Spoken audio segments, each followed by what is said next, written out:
Coming up on this episode of Outlook TV, Ottawa's Dyke March. The Positivity Tour with Trinity K. Bonet. Montreal Pride's Queerlesque. And much, much more. Hello and welcome to Outlook TV. I'm Rebecca Wyman. And I'm Sister Fancy Pants, Miss Gay Vancouver 40. You're watching Outlook TV, the queer magazine show from coast to coast that matters the most. And we're bringing you lots of great stories starting right here in Vancouver with one that you covered, the Positivity Tour. Yes, a RuPaul girl, slaying stigma. What more do you need? Let's check it out. We're at the Cross Canada Positivity Drag Tour, headlined by Trinity K. Bonet, combating the stigma on HIV and AIDS. Let's go talk to Trinity as well as the local performers who are partaking in this special event.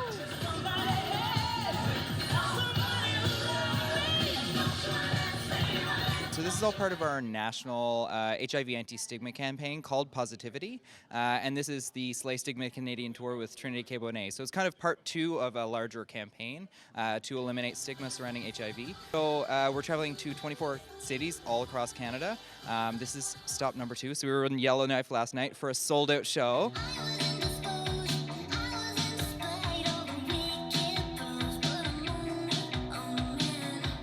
I think it's really impactful that we not only have a well-known queen from RuPaul's Drag Race, but to have a queen who is openly able to talk about the fact and disclose their status. Those are all things that the general public is now hearing about what it means to be undetectable, and that goes a long way to helping to battle the stigma. Because again, those of us living with HIV, even when we're not undetectable, we're not a risk to anybody. Yeah, U equals U is undetectable equals untransmittable. HIV is the virus, and stigma is the disease. I'm here to support the message that the entire positivity movement is in general, and we're here to perform and have some fun as well. We're relaying a great message.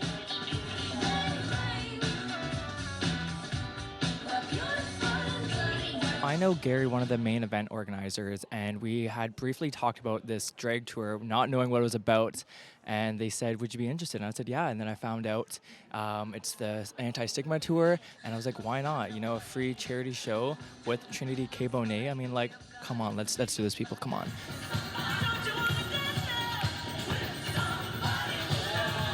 I was always telling myself that I wasn't doing enough advocacy work, with me coming out positive on RuPaul's Drag Race.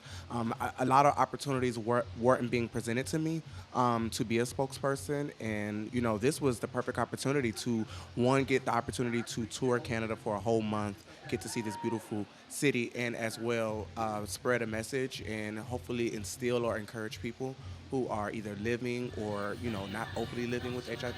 I just live my life to the fullest, and I've never allowed HIV to be a damper on my life. I've stressed about everything else other than that. Stress about your bills. Stress about health. Stress about Trump. Don't stress about HIV. It's something that you can control, and, you can fight it.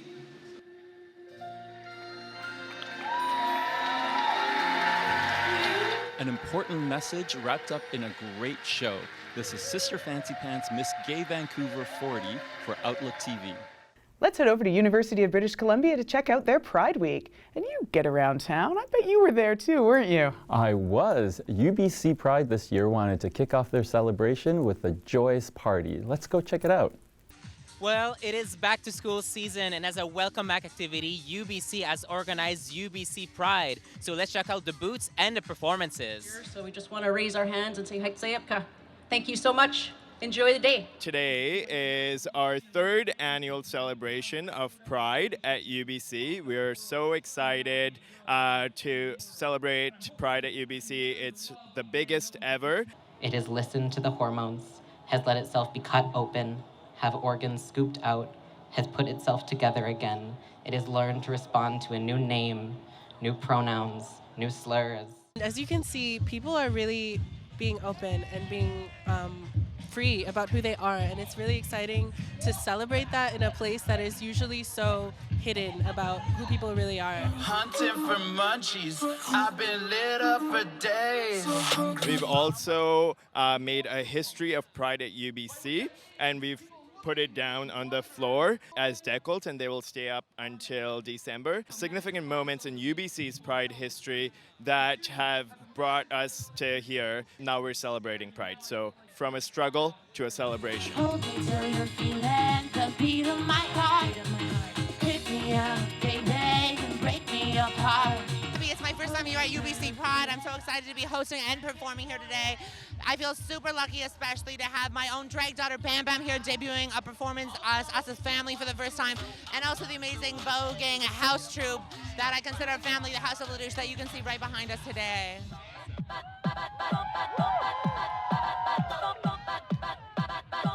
It's important for everywhere to have a Pride celebration, I think. Creating safe space. I think we like to think that spaces are more safe than they are. So having a distinct queer space for everybody to just come and celebrate is super, super important. Yeah, I'm going to be performing an original song about resonance, and I think my vision for the future, which is inspired and informed by my ancestry. Who here can tell me what SOGI stands for? I've been invited to do a little trivia on queer terminology, acronyms, that sort of thing with a few drag queens. So kind of test ourselves about kind of what we know and really be able to be humble about the fact that even though we are part of the community, sometimes we have so much more to learn as well. All right, CAMAB is coercively assigned male at birth.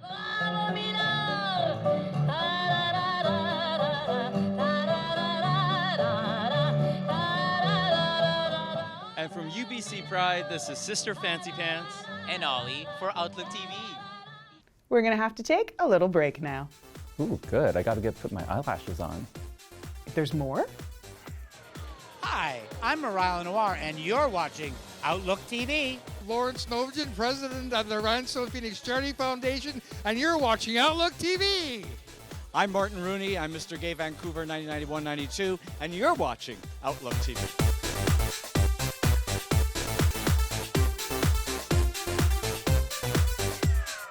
Welcome back. You're watching Outlook TV.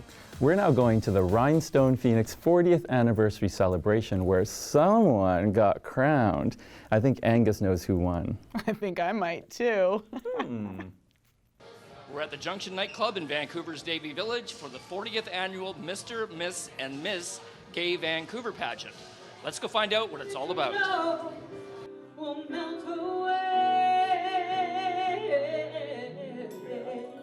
Tonight is Masquerade Ball. It's also our 40th anniversary of the Rhinestone Phoenix Charity Foundation. And they're the organization that hands out the titles of Mr., Ms., and Miss Gay Vancouver. And tonight I am a candidate for the Ms. Gay Vancouver.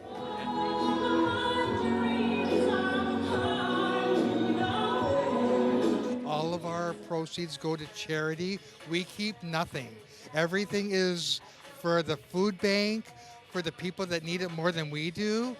And we just strive to make the money come in, and then we give it out at the end of the year at our AGM, and pray like hell we make a lot of money for charity.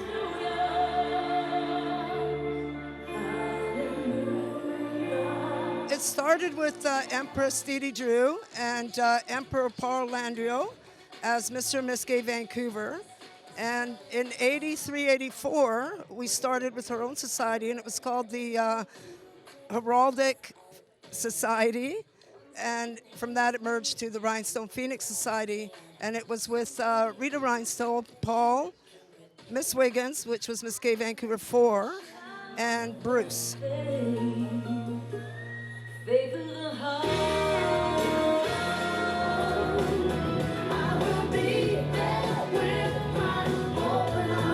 I remember the first Mr. and Ms. Gay, which was Pussy Galore, and her Mr. Gay was this cute little guy who I was sleeping with at the time. Richard, well, yes, he was so sweet, kind, and everything. I remember the first one, and Dee Dee's like, we won't have another one. This isn't going to make us any money. She was so funny. I've been involved with Mr. and Ms. Gay, the pageant, for the 40 years it's been there, which means I started when I was 3.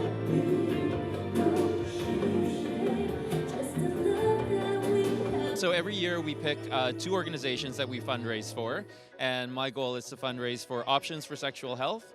They provide sexual health counseling as well as abortion counseling, and they're inclusive. It's not just LGBT, so they say if you have the parts, we will take care of you. And the other one is the Queer Arts Festival. They are doing amazing work with getting queer messages out there without it being like riotous or protests, but it's all in the framework of art. This tiara as your symbol of office. I do. Who has the pins? For Outlook TV, this is Angus Pratt at the 40th Annual Mr., Ms. and Miss Gay Vancouver Pageant in Vancouver. Rebecca, I hear something happened in our nation's capital. Ooh, it's true. The Dyke March happened in Ottawa. They started at the Human Rights Memorial, wound their way through town, and ended up at part of the Pride Street Parade. I'm here in Ottawa at the Human Rights Monument, where soon people will be gathering for this year's Dyke March. We're going to talk to an organizer and find out what's happening this year. 9 years later, when I decided to come out to my family, I was disowned. Today, it's the Ottawa Dyke March. It's a celebration of all of the successes of queer women and Dyke-identified people or people with a Dyke history, as well as a protest and a political statement that while we have come quite far in LGBTQ rights, there are still things that need to be done. Our warriors of today who are still fighting for fundamental rights, and for our ancestors who have guided me to live the life I was always meant to live. 15 years of Dyke March, and I'm happy and surprised that it's been around for this long. And I know, even though I'm stuck in Montreal, I still try to be here as often as I can. Our Dyke March this year is focusing on our history, our stories. So we have a bunch of people who organized some of the earliest Dyke Marches in Ottawa coming out, and we've got people who've been out for like 15, 20 years who are coming out to celebrate and to say, no, there is still more that we can do to support our LGBTQ family. Radically accept who we fucking are. We work really hard to include all members of the LGBTQ community. We have cis gay identified men who are coming out to support the Dyke March. We have people with Dyke histories are more than welcome to join in the organizing, and we do try really hard to make sure that everyone has a place here, but it does try and focus on women or non-binary identified people to sort of give them a voice and a platform that might be less heard in traditional Pride celebrations.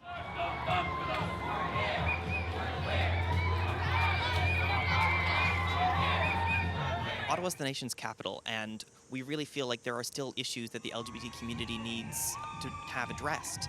And the Dyke March is a vehicle for us to protest and to say, no, there are still things that need to be done, and while we have come quite far, let's get to activisting the rest of it.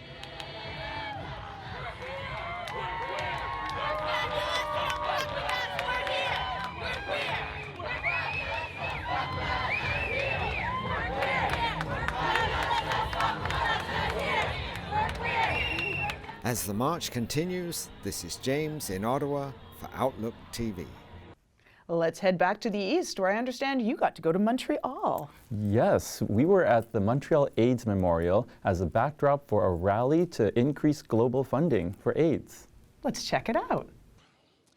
We're at the AIDS Memorial in Montreal. We're at a rally to ensure increased funding for the Global Fund to fight AIDS. Many of them cannot get health care that they need.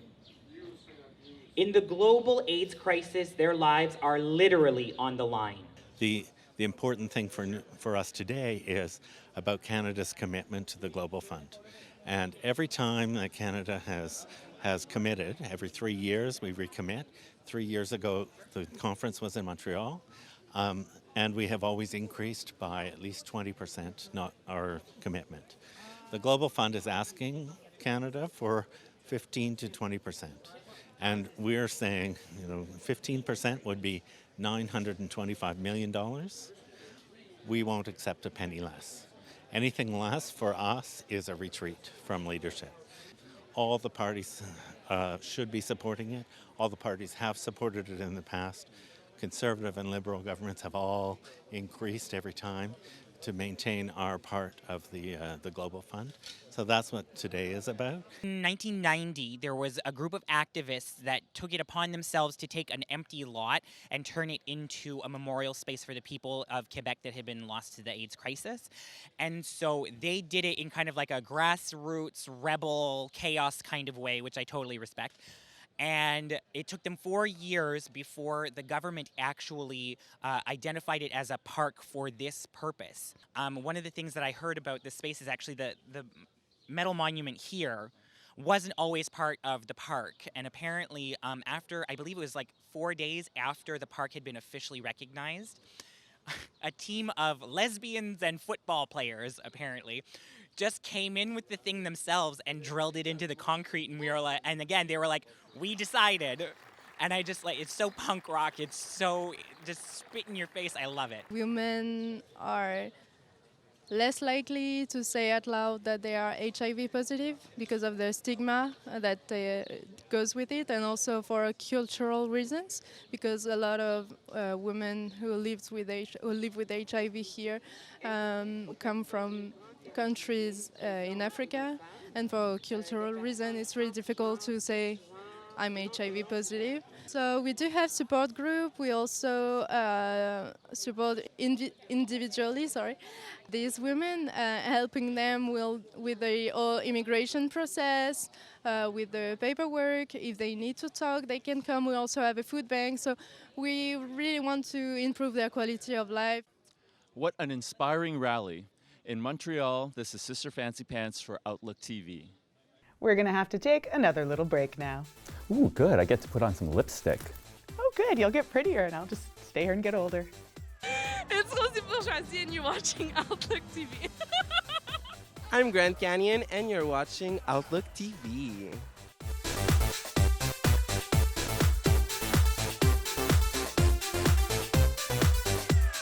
Welcome back. You're watching Outlook TV.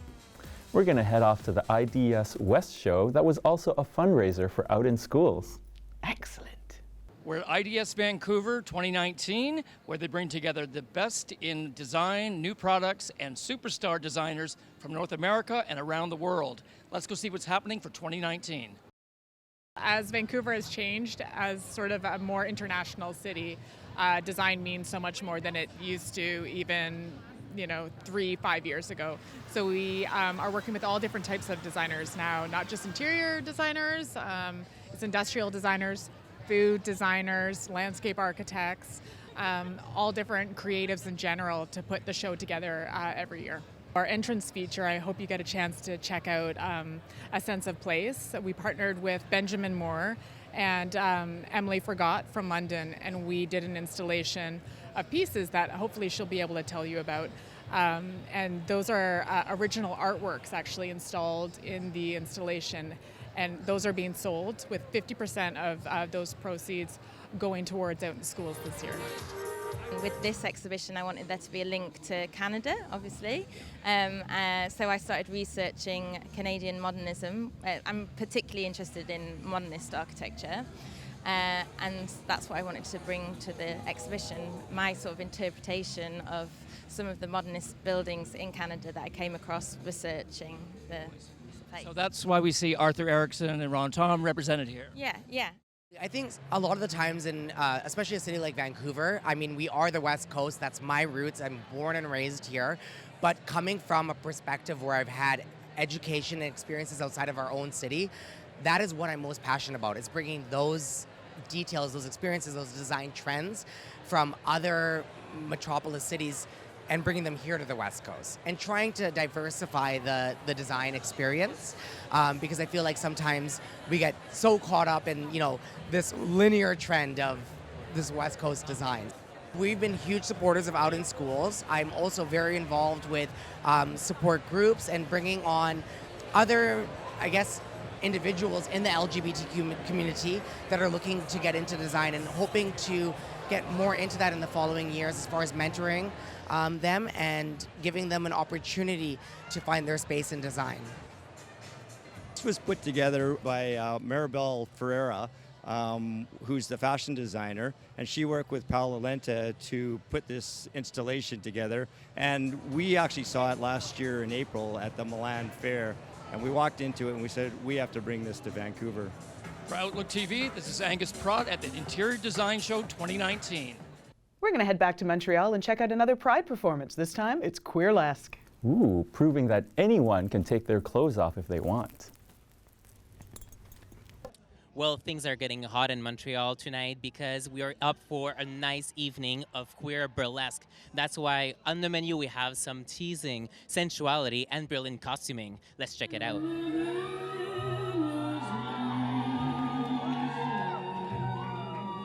Tonight we have the first burlesque show, where there's only burlesque for Pride Montreal. It's called Queerlesque.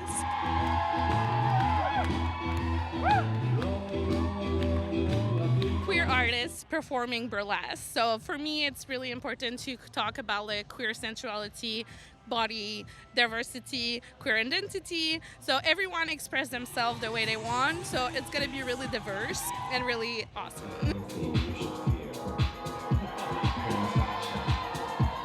How can we learn more about sexuality through your performances?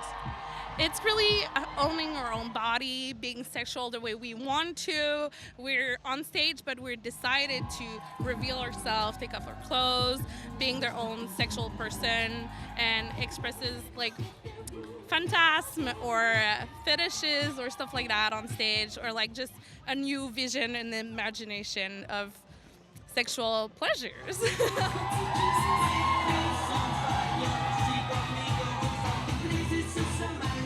I've been going to Pride for about 5-6 years, and for me it's really important to showcase everybody and not only performers that have been doing this for years. So I feel like I've been blessed to be able to perform after barely 2 years of performing, and Rosie brought me to the press conference and it was really moving, and I think it's a great cause and it's really important to celebrate it.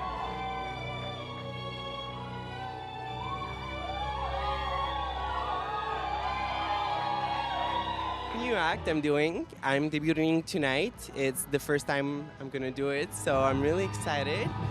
I would say it's gonna be steamy, and my colors will be blue and orange. Yes, I'm really going for a sunset vibe and see what's going on after the sun sets down, and that is night.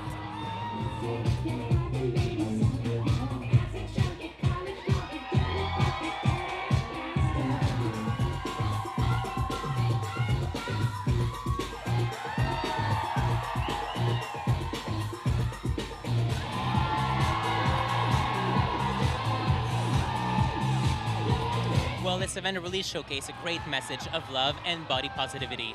From the casino stage at Montreal Pride, this is Ollie for Outlook TV. Well, that is all the time we have for this episode of Outlook TV, but you know we'll be back with you sooner than you can blink. And you can catch us on all our social media. Plus, we're always looking for fabulous volunteers from coast to coast. Come join us. We'd love to have you. And speaking of, it was so nice co-hosting with you. Thank you so much for stepping in. You're welcome. And yes, I agree with you. Thanks everyone for joining us. I'm Rebecca Wyman. And I'm Sister Fancy Pants, Miss Gay Vancouver 40. Stay fabulous, Canada.